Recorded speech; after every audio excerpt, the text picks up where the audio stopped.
इस news के sponsor है यशपिन therapy end हिजामा centre, Jamiat उलमा hospital, रहमतबी टेकडी, नियर पासपोर्ट ऑफिस, सोलापूर। रोजच्या ठिय्यावर बोलत बसले असताना किरकोळ कारणावरून वाद झाल्याने चौघांनी मिळून एका तरुणाचा दगडाने ठेचून खून केला।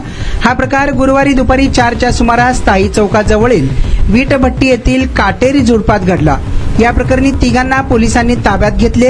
रात्री उशिरा एमआयडीसी पोलीस ठाण्यात गुन्हा दाखल करण्याचे काम सुरू होते। प्रथमेश बबन गायके, वय वर्ष 19, राहणार ताई चौक, रवींद्रनगर, कुमटानाकाजवळ, सोलापूर असे खून झालेल्या तरुणाचे नाव आहे। 5 मित्र नेहमी एके ठिकाणी बसत होते। किरकोळ वादातून त्यांच्यात वाद झाला आणि त्याचे पर्यावसन खुनात झाले। जागेवर चटई आणि इतर साहित्य मिळून आले असून प्रथमेश याचे वडील रिक्षा चालवतात तर आई घरकाम करते।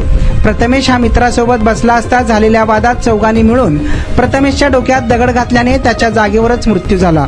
त्यांना वडील बबन यांनी शासकीय रुग्णालयात दाखल केले असता उपचारापूर्वीच तो मरण पावला। या प्रकरणी एमआयडीसी पोलिसांनी चौघांच्या विरोधात गुन्हा दाखल केला असून त्यापैकी तिघांना ताब्यात घेतल्याची माहिती पोलीस निरीक्षक प्रमोद वाघमारे यांनी दिली आहे।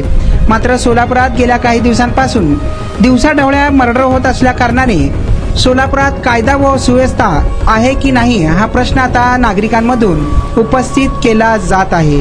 विशेष म्हणजे प्रथमेशाने 12वीची परीक्षा दिली होती, यात तो नापास झाला होता। यामुळे त्याने पुनर्परीक्षेसाठी अर्ज देखील केला होता, पण त्यापूर्वीच ही गंभीर घटना घडली, त्यामुळे हळहळ व्यक्त केली जात आहे। या प्रकरणी आता अजय सुनील जाधव उर्फ घाटोळे, वय वर्ष 25, राहणार ताई चौक, पियुष उर्फ पिन्या पप्पू गायकवाड, राहणार देसाईनगर, नई जिंदगी, साहिल रहमान शेख, वय वर्ष 23, राहणार नई जिंदगी, या तिघांना अटक करण्यात आली आहे। चौथा अल्पवयीन मुलगा याचा सहभाग असून त्याचा शोध आता पोलीस घेत आहेत। तो मात्र फरार झाल्याची माहिती समोर आली आहे।